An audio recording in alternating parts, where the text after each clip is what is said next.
Sir जो तेरा चकराए या दिल डूबा जाए, सर जो तेरा चकराए। नमस्कार, रेडियो मनी 9 पर आप सुन रहे हैं सर जो तेरा चकराए। मेरा नाम है अमन गुप्ता। दुकान पर राशन खरीदने गए राजेश ने चीनी का भाव सुनकर माथा पकड़ लिया। दुकान वाले ने कहा कि भाई चीनी तो ऊपर से महंगी आ रही है, हमें तो भाव बढ़ाने ही होंगे। घर जाकर जब राजेश ने जांच पड़ताल की तो पाया कि बीते एक महीने में कई मंडियों में चीनी का थोक भाव 39,000 रुपए प्रति क्विंटल के ऊपर पहुंच गया है और खुदरा बाजार में ये 41 रुपए के दाम से बिक रही है।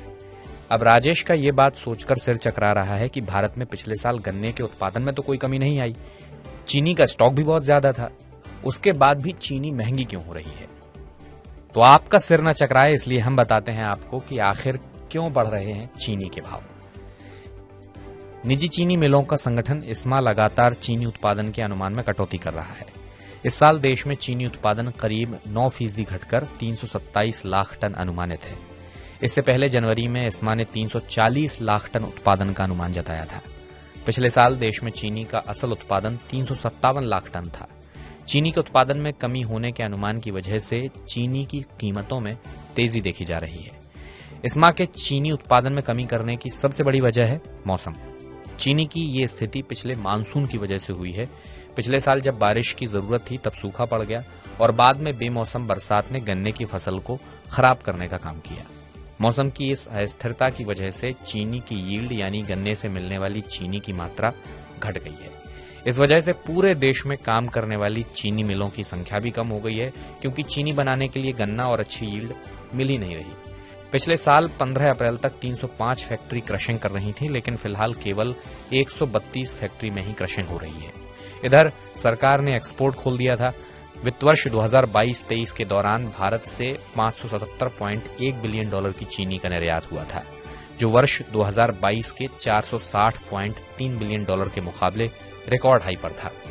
बाजार में लोगों को लगा कि अब एक्सपोर्ट में ज्यादा चीनी जाएगी और मार्केट में चीनी कम मिलेगी। इस वजह से बाजार में चीनी की डिमांड और सप्लाई का मिसमैच हो गया और इस मिसमैच की वजह से चीनी के भाव बढ़ रहे हैं। हालांकि इस समस्या से निपटने के लिए सरकार चीनी के निर्यात पर पूरी तरह से प्रतिबंध लगाने की भी सोच रही है। अगर ऐसा होता है तो कम से कम इस साल तो देश में चीनी की कमी नहीं आएगी, क्योंकि इस साल कुल 327 लाख टन उत्पादन होने का अनुमान है, जबकि 55 लाख टन पुराना स्टॉक है। इस तरह कुल मिलाकर 382 लाख टन स्टॉक हो जाएगा। इसमें 60 लाख टन का निर्यात हो चुका है। इस तरह देश में चीनी की उपलब्धता 322 लाख टन रहेगी। चीनी की सालाना घरेलू खपत 275 लाख टन है। खपत के बाद भी 47 लाख टन चीनी का अतिरिक्त स्टॉक बचा रहेगा। लेकिन महंगाई को महंगाई की आशंका भी बढ़ाती है।